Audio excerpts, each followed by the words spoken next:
వి gold trusted gold buyers తాకట్టులో ఉన్న బంగారాన్ని విడిపించి ఈ రోజు ఉన్న మార్కెట్ ధరకే కొనబడును. మరిన్ని వివరాలకు సంప్రదించండి 7710772020. సినిమా థియేటర్లో కొనసాగుతున్నటువంటి దందాపై ప్రోగ్రెసివ్ యూత్ లీగ్ తిరుగుబాటు ప్రకటించింది. ప్రధానంగా ఇటు ప్రేక్షకుల నుంచి అభిప్రాయ సేకరణ అనేది కొనసాగుతుంది. నిన్న సంధ్య థియేటర్ దగ్గర మొదలు పెట్టారు, ఈ రోజు ఐమాక్స్ దగ్గరికి వచ్చారు. అటు ప్రేక్షకుల నుంచి సంతకాల సేకరణ అనేది కొనసాగుతుంది. సినిమా హాల్లో టికెట్లు, అదేవిధంగా స్నాక్స్, పార్కింగ్ రేట్లు నియంత్రించాలంటూ వీళ్ళు ప్రధాన ఎజెండాగా ముందుకెళ్తున్నారు. ఒక సామాన్య మధ్యతరగతి కుటుంబం వాళ్ళు సినిమాకి వస్తే అక్కడ చూడలేనటువంటి పరిస్థితి ఏర్పడింది. ఒకవైపు పార్కింగ్ ఫీజు నుంచి మొదలుకొని ఒకవైపు లోపల వాటర్ బాటిల్ కావచ్చు, పాప్కార్న్ కావచ్చు, ఏది కొనాలన్నా బయట దొరికే దానికన్నా డబుల్ ప్రైస్ తో ఈ విధంగా దందా అనేది కొనసాగుతుంది. దందా కొనసాగుతూ వీళ్ళు దీనిపైన తిరుగుబాటు అనేది ప్రకటించారు. తిరుగుబాటు ప్రకటించి నిన్నటి నుంచి ప్రతి థియేటర్ దగ్గర తిరుగుతారు. ప్రతి థియేటర్ దగ్గర ఈ విధంగా ఎవరైతే ప్రేక్షకులు ఉంటారో వాళ్ళ నుండి అభిప్రాయాల సేకరణ అనేది కొనసాగుతుంది. ప్రస్తుతం ప్రోగ్రెసివ్ యూత్ లీగ్ సంబంధించినటువంటి నాయకులు ఉన్నారు, వారితో మాట్లాడించే ప్రయత్నం చేద్దాం. అసలు ఏంటి మీ ప్రధాన అజెండా ఏంటి, ఇక్కడికి వచ్చి సంతకాల సేకరణ గల కారణాలు ఏంటి? ముఖ్యంగా ఈ రాష్ట్రంలో ప్రజలు, సామాన్య ప్రజలకు చలనచిత్రం దూరం అయిపోయింది. ఆల్రెడీ ఈ రాష్ట్రంలో ఒకవైపు వ్యవస్థ, సినిమా వ్యవస్థ మాఫియా దోపిడీలాగా తయారవుతూ ఉన్నది. దాన్ని ఉద్దేశించి ఈ రోజు వరకు కూడా సోషల్ మీడియా వేదిక అనేక మంది ప్రజలు ఆ ఐబొమ్మ లాంటి, రవి లాంటి వాళ్ళకు మద్దతు ఇస్తూ ఉన్నారంటే మనం అర్థం చేసుకోవాలి. తనకు క్రిమినల్ అయినా కూడా తనకు ప్రజలు ఎందుకు మద్దతు ఇస్తున్నారో ఈ ప్రభుత్వాలు కానీ లేదంటే ఆ సినిమా వ్యవస్థ పెద్దలు కానీ అర్థం చేసుకోవాలి. ఎందుకోసం అనంటే నిన్న మేము ఆర్టిస్ట్ క్రాస్ రోడ్ పోయి సంధ్య థియేటర్ వద్ద చేసినప్పుడే వేలాది మంది ప్రజలు వాళ్ళ నెంబర్లతో సహా వాళ్ళ ఫోటో, వాళ్ళ పేర్లు, వాళ్ళ ఫోన్ నెంబర్లు ఇచ్చి మీ ఉద్యమానికి మేము అందరం మద్దతు ఇస్తూ ఉన్నాము, ఈ ఉద్యమంలో మేము అందరం కూడా పాల్గొంటాము, మాకు కాల్సి చేయండి అని వాళ్ళే చెప్తా ఉన్నారు. ఈరోజు ఆ ప్రజలు ఎందుకు అడుగుతూ ఉన్నారు? వేలాది కోట్లుగా తినుబండరాల నుండి మొదలుకొని అక్కడ పార్కింగ్ నుండి కూడా జిహెచ్ఎంసీ నిబంధన ప్రకారం ఫ్రీ పార్కింగ్ ఇవ్వాలి, వాటర్ ఫ్రీ ఇవ్వాలి. ఎవరు ఇస్తున్నారు? ఏ థియేటర్ అనేది ఇక్కడ జరుగుతుందా? అప్పుడెప్పుడు ఒక సంవత్సరం కింద ఒక నెల రోజులు ఇచ్చి దాన్ని సంవత్సరం వరకు ప్రచారం చేసుకున్నారు తప్ప కానీ ఈ వ్యవస్థ పట్ల కానీ ఈ సినిమా ఇండస్ట్రీ కూడా ఈ ప్రజల పట్ల కానీ ఎలాంటి దృష్టి లేదు. వాళ్ళ పైన వాళ్ళు అసలు పట్టించుకున్న పరిస్థితి లేదు.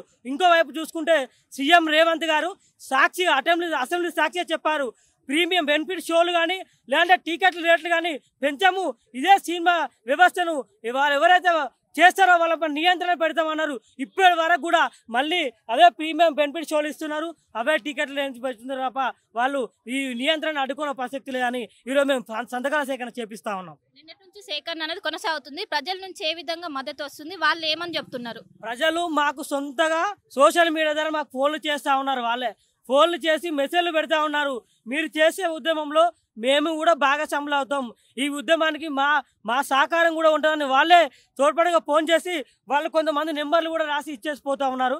వాళ్ళు చాలా అద్భుతంగా ఉన్నారు ప్రజలు కూడా మా పట్ల, మా ఉద్యమం పట్ల.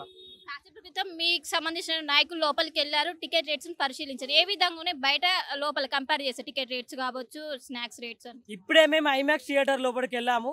అక్కడ ఉన్నటువంటి తినుబండారాలు ఎలా ఉన్నాయి, ఆ పరిస్థితి ఏందని తెలుసుకుంటే బయట 20 ఉండాల్సిన లెమన్ జ్యూసు ఇక్కడ 120 నుంచి 150, 200 వరకు ఉంది. పాప్కార్న్, చిన్న పాప్కార్న్ బయట 20 రూపాయలు ఉండాలి. వాళ్ళు ఇచ్చే పాప్కార్న్ అదే సైజ్ పాప్కార్న్ వాళ్ళు ఇక్కడ 250, 300, 500 వరకు తీసుకెళ్ళి అమ్ముతా ఉన్నారు. చూడండి, 20 రూపాయలు కోన్ ఐస్ క్రీమ్ 20 రూపాయలు ఉండాలి, బయట 200, 300 రూపాయలు అమ్ముతున్నారు. అంటే దీనిపై ప్రభుత్వం ఆలోచన లేదా? నియంత్రణ తీసుకురారా? ఇంకెన్ని రోజులు ప్రజల దోపిడీ? ఇదే ఐమాక్స్ యాజమాన్యానికి మేము ఇక్కడ నుండే చెప్తా ఉన్నాము, మీరే కానీ ఇదే తినుబండరాలపైన నియంత్రణ లేకుండా అమ్మితే మాత్రం రానున్న రోజుల్లో పెద్ద ఎత్తున మా యూత్ ఆర్గనైజేషన్గా నిరసన ప్రోగ్రాంలు ఉంటాయి. ఇప్పుడు ఒక మధ్యతరగతి కుటుంబం వచ్చి సినిమా చూసేటువంటి పరిస్థితి ఉన్నదా? మీరు నిన్న నుంచి లేదు మేడం, మధ్యతరగతి వాళ్ళు సినిమా చూసే అవకాశాలు లేదు. కనీసం ఆయన ఒక నెల మొత్తము డ్యూటీ చేస్తే ఒక 9,000 శాలరీ వస్తుంది. అలాంటి వాళ్ళు వచ్చి ఇక్కడ ఎట్లా సినిమా చూస్తారు మేడం? ఒక ఫ్యామిలీతో వస్తే కనీసం ఒక 3,000 పోతాయి. వాళ్ళు ఎలా సినిమా చూస్తారు? వాళ్ళు చూడలేరు సినిమా.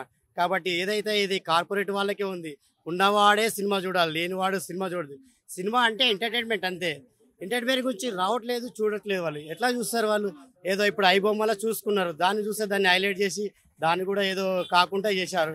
కాబట్టి ఇది ప్రభుత్వాలు దీని గురించి ఆలోచించి కొంచెం నియంత్రించాలి మేడం. ఏదైనా ఒక సమోసా కొనాలన్నా కానీ మరి దారుణంగా రేట్లు ఉన్నాయి. పాప్కార్న్లు కూడా మామూలుగా బయట 10 రూపాయలు పెట్టేది ఇక్కడ 50, 60, 100 పెట్టి కొనలేరు మిడిల్ క్లాస్ వాళ్ళు. కాబట్టి ఇది ప్రభుత్వం వెంటనే ఆలోచించి ఈ సినిమా వాళ్ళ గురించి కానీ ఎవరైతే మేనేజ్మెంట్ ఉన్నారో రేట్లు తగ్గించాలని కోరుకుంటున్నాం మేడం. మొత్తం మీద ఏ విధంగా స్పందన ఉన్నది? ప్రతి థియేటర్కి వెళ్తారా ఏంటి? ముందు ముందు ఏ విధంగా ఉండబోతుంది కార్యాచరణ? ఈరోజు హైదరాబాద్ నగరంలో మొదలు పెట్టాము. నిన్న మొదటి రోజుగా సంధ్య థియేటర్ దగ్గర సంతక సేకరణ మొదలెడితే ప్రేక్షకులు, సినిమా చూసే ప్రేక్షకులే మాకు సపోర్ట్గా నిలిచారు. వాళ్ళు ఏమంటున్నారంటే, మాకు ఇది వరకు కూడా మేము ఎక్కడైనా ఖండించి అడిగితే మాకు వాళ్ళు కేర్ చేసేలేని పరిస్థితిలో ఉండే, మీ ఆర్గనైజేషన్ నుంచి అడుగుతున్నారంటే మేము హ్యాపీగా ఉన్నామని చెప్పేసి ప్రేక్షకుల నుంచి మాకు మెసేజ్లు కానీ ఫోన్లు కానీ వాళ్ళ అభిమానంతో వాళ్ళు మాకు సపోర్ట్ చేస్తూ ఉన్నారు. ప్రజల నుంచి ప్రోత్సాహంతోనే మేము మా ఆర్గనైజేషన్ ఈ సమస్యను ముందుకు వెలుగులోకి తీసుకుంది. అందులో భాగంగా సినిమా థియేటర్లో ఒక ఫ్యామిలీ వెళ్తే చూడలేని పరిస్థితి. ఎందుకంటే వాళ్ళు తక్కువ బడ్జెట్తో సినిమా చూడాలి, ఎంజాయ్ చేయాలనుకుంటారు. కానీ అక్కడ ఉన్నటువంటి పరిస్థితులు ఏంటంటే టికెట్ కంటే డబుల్ రేటు. టికెట్ 150 రూపాయలు ఉంటే 1500, 2000 ఖర్చు చేయాల్సిన అవసరం వస్తుంది ఈరోజు ఒక మనిషికి. ఎందుకంటే తినుబండరాల పైన 300, 30 రూపాయలు దొరకాల్సిన స్నాక్స్ 300 రూపాయలు వసూలు చేస్తూ ఉన్నారు. ఒక టీ కప్పుకు 50 రూపాయలు వసూలు చేస్తూ ఉన్నారు. అదేవిధంగా వాటర్ బాటిల్ 20 రూపాయలది 50 రూపాయలు వసూలు చేస్తున్నారు. అదే కూల్ డ్రింక్ అయితే దారుణంగా 30 రూపాయలది 60 రూపాయలు, 70 రూపాయలు వాళ్ళు ఇష్టానుసారంగా రేట్లు కేటాయించుకున్నారు.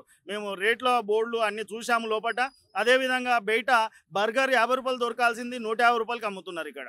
అంటే వీళ్ళు ఏ విధంగా పబ్లిక్ నుంచి వసూలు చేయాలన్నది వాళ్ళకి తెలిసిన విషయమే. కానీ పబ్లిక్ ఆలోచించాలి, ఇంకా చాలా చైతన్యం కావాలి. ఇలాంటి విషయాన్పైన ఖండించడానికి ముందు రావాలి. మా ఆర్గనైజేషన్ తరపు నుంచి ప్రజలకు ఎప్పుడు సపోర్ట్ ఉంటుంది. ఇలాంటి సమస్యలపైననే మేము పోరాడుతూ ఉంటాము నిత్యం. అంటే ఈ సేకరణ అనంతరం సినిమాటోగ్రఫీ దృష్టికి తీసుకెళ్తారా ఏంటి? తప్పకుండా సినిమాటోగ్రఫీ అధ్యక్షుల వారికి కంపల్సరీ కలుస్తాము.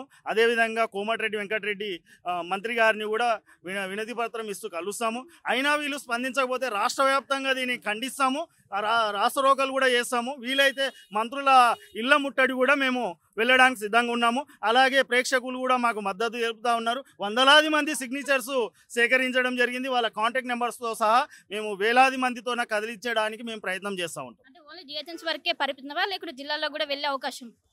జిల్లా స్థాయిలో రాష్ట్ర వ్యాప్తంగా ఈరోజు హైదరాబాద్ నడిబొడ్డున నగరంలో ఐమాక్స్ థియేటర్ దగ్గర మొదలైన ఈ ఉద్యమము రాష్ట్ర వ్యాప్తంగా మొదలవుతుంది. ఎక్కడున్న థియేటర్లో అక్కడ కట్టడి మేము చేస్తాము. తప్పకుండా దీన్ని ఖండిస్తాము. తప్పకుండా వీళ్ళు నిర్ణయం తీసుకొని ఏదో ఒక నిర్ణయం తీసుకోవాలని చెప్పేసి మేము కోరుతా ఉన్నాము. థియేటర్ల దగ్గర కొనసాగుతున్నటువంటి ఈ దందా వలన పైరసీ పెరుగుతుందంటారా? అవును, నిజము. అది చేయడం వల్లనే పైరసీ పెరుగుతుంది. ప్రతి ఒక్క నిరుపేద కూడా ఐబొమ్మనే చూస్తుండే. ఇప్పుడు సినిమా టాకీస్కి ఇవ్వడం రాలేదు. ఎందుకంటే సినిమా టాకీస్లో విపరీతమైన టికెట్ రేటు, విపరీతమైన ఇంటర్వెల్ టైంలో ఏదైనా తిందామంటే చిన్న water bottle 20 rupees water bottle 49 rupees ఉంది. ఇప్పుడు ఒక పాప్కార్న్ 20-30 రూపీస్ ఉన్నది, అది 310 రూపాయలు ఉంది. ఎలా తీసుకొని ఒక ఫ్యామిలీ వచ్చి సినిమా చూసే స్థాయి లేదు చాలామందికి. చాలామంది ఏం చేస్తున్నారు, ఐబొమ్మని చూస్తున్నారు. ఐబొమ్మ వాళ్ళు చూస్తున్నారు. ఐబొమ్మని అరే ఐబొమ్మలు వస్తుంది చూద్దామని చూస్తున్నారు. ఐబొమ్మ వాడు చేసి చాలా మంచి పని చేసిండు మాకు. ఎందుకంటే ఈ సినిమా చూడాలంటే చాలా ఇబ్బంది. ఒక ఫ్యామిలీ వైజ్ చూడాలంటే ఏంది అదొకటి. ఇంకోటి పార్కింగ్ ఉంది. అంతకుముందు గత ప్రభుత్వంలో ఏముండే పార్కింగ్ వ్యవస్థ తీసేసింది కొన్ని దినాలు, ఒక 2 సంవత్సరాలు తీసేసి మళ్ళీ వాళ్ళే గత ప్రభుత్వమే మళ్ళీ రిప్లై చేసి మళ్ళీ పెట్టింది. అది ఎందుకు తీసింది, ఎందుకు పెట్టింది? ఒక అన్నం తింటాం, ఒక అన్నదాత అన్నం పెడతాడు, అన్నం పెట్టినాక కూర కూడా వేస్తాడు. ఇక్కడ ఎట్లా ఉంది, టికెట్ కొన్నాక పార్కింగ్ కూడా పైసలు కట్టాలి. ఇది ఎక్కడి న్యాయము? ఇప్పుడు పార్కింగ్కు టికెట్ తీసుకున్నాక ఫ్రీ పంపాలి, అది రూల్ అది. కానీ అట్లా లేదు. ఎక్కడ తిరిగి ప్రజల్ని దోపిడీ చేయాలి, పిప్పిలాగా పిండి ప్రజల్ని మొత్తం వదిలిపెట్టాలనే ఉద్దేశంతో ఈ ప్రభుత్వాలు ఉన్నాయి. ఇకనైనా మీరు ఇలాంటివి చేయడం మానుకోవాలి. లేదా మీరు ఇలాగే చేస్తామంటే మా ఉద్యమము ఉర్రెత్తున లేస్తుంది. ప్రతి ఇంటి ముందు, ప్రతి ఎమ్మెల్యే ఇంటి ముందు కూడా ధర్నా చేస్తాం అని చెప్తారు. ఇప్పుడు రోజుకో థియేటర్ ఎంచుకుంటారా ఏంటి? అసలు స్కెడ్యూల్ ఏంటి మీది? థియేటర్లు అంటే అండి, మెయిన్ ప్రధాన థియేటర్లు మన నగరంలో ఏవైతే ప్రధానం ఉన్నాయో నిన్న సంధ్య థియేటర్ కాడ చేశామండి. సంధ్య 35mm 70mm కాడ చేశాము. చాలా మంచి స్పందన వచ్చింది. సంఖ్యలో 10ల సంఖ్యలో ప్రజల దగ్గర నుంచి సంతకాలు సేకరించాము. ఈరోజు ఇక్కడ హైమాక్స్ తీసుకున్నాము. నగరంలో ఎక్కడెక్కడైతే దోపిడీ అన్యాయం జరిగి తినుబండారాలు ఎక్కువ అధిక ధరలు పెంచి సినిమా థియేటర్లకు ఎక్కడైతే ఎక్కువ రేట్లు పెంచుతారో అక్కడ ప్రతి ఒక్క థియేటర్లో మేము ఈ ఉద్యమం చేయదలుచుకున్నాము. మా ప్రగతిశీల యువజన సంఘం నుంచి ఫ్యూచర్లో ఇంకా జిల్లాలకు కూడా ఈ ఉద్యమం ఎగబాకే విధంగా మేము చర్యలు తీసుకుంటామండి. అంటే ఒక మధ్యతరగతి కుటుంబం ఎంత మనీ స్పెండ్ చేయాల్సి వస్తుంది? సాధారణ మధ్యతరగతి కుటుంబాలు ఈరోజు ఫ్యామిలీతో సినిమా చూడాలంటే ఖచ్చితంగా 1500 నుంచి 3500 వరకు ఖర్చు అవుతుందండి. ఈ విధంగా అవుతుందనే చెప్పి ఐబొమ్మ రవి కూడా పైరసీ చేసి మన స్మార్ట్ ఫోన్లలో సోషల్ మీడియాలో చేసిన కారణంగా ఆయనకు వ్యతిరేకంగా వీళ్ళు నిర్మాతలు డిస్ట్రిబ్యూటర్లు ఒక కమిటీ చేసి ఆయన అరెస్ట్ చేయించడం జరిగిందండి. ఇమ్మడి రవి గారిని ఆయనకు కూడా మేము ఫుల్ సపోర్ట్ చేస్తున్నాం. మీరు ఈ విధంగా ఎప్పుడైతే సినిమా థియేటర్లలో అధిక ఫీజులు తినుబండాలకు రేట్లు పెంచుతున్నారో ఆ మధ్యతరగతి పీపుల్స్ వాళ్ళంతా స్మార్ట్ ఫోన్లలో చూడడం కోసం జరుగుతుంది. ఇది న్యాయమైన చర్య. ఐబొమ్మ రవిని ఎందుకు అరెస్ట్ చేయాలండి? ఈరోజు ఆయన చేసిన ఏమైనా ఆర్థిక నేరగాడు ఆయన ఎందుకు చేసినా అని చెప్పి ఆయన కూడా ఫుల్ మద్దతుతో మేము మద్దతు తీసుకుంటూ ఈ థియేటర్ల యాజమాన్యం మీద మేము ఈ ఉద్యమాన్ని చేయదలుచుకున్నామండి. మెయిన్ పైరసీ పెరగడానికి ఇది ఒకటి కారణం అండి. అధిక ఫీజులు అధిక ధరలు తినుబండారాలకు రేట్లు. సాధారణ మధ్యతరగతి వాళ్ళు ఈరోజు ఒక సినిమా చూడాలంటే ఎంతో క్లిష్టమైన పరిస్థితి ఏర్పడదు కాబట్టి పైరసీ ఈ విధంగా పెరుగుతుంది. పార్కింగ్ కి ఎంత వసూలు చేస్తున్నారు ఒక బైక్ కి? పార్కింగ్ మా ప్రతినిధులు వెళ్ళి చూశారండి. ధరలు మాత్రం మొత్తంగానే ఎక్కువనే ఉన్నాయి. బయట ఉండే విధంగా దానికంటే చాలా ఎక్కువగా పార్కింగ్ రేట్లు ఉన్నాయండి. దాని గురించి మా ప్రతినిధి తీసుకున్నాం. ఓకే అండి. సో మొత్తం మీద ఏదైతే థియేటర్ల దగ్గర కొనసాగుతున్నటువంటి దందాను అరికట్టడానికి ఈ విధంగా ప్రోగ్రెసివ్ యూత్ లీగ్ జిహెచ్ఎంసీలో ఉన్నటువంటి ప్రధాన థియేటర్ల దగ్గరికి వెళ్ళి అభిప్రాయాల సేకరణ వాళ్ళకి సంబంధించిన సంతకాలు తీసుకుంటారు. అనంతరం రాష్ట్ర వ్యాప్తంగా కూడా దీన్ని విస్తరిస్తాము.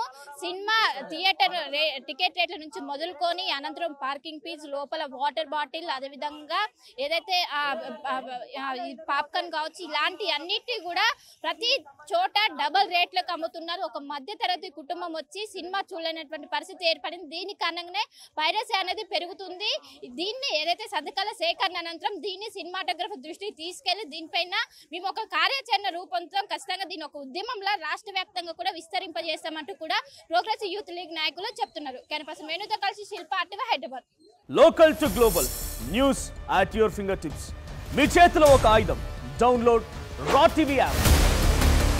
Media legend Ravi Prakash is back.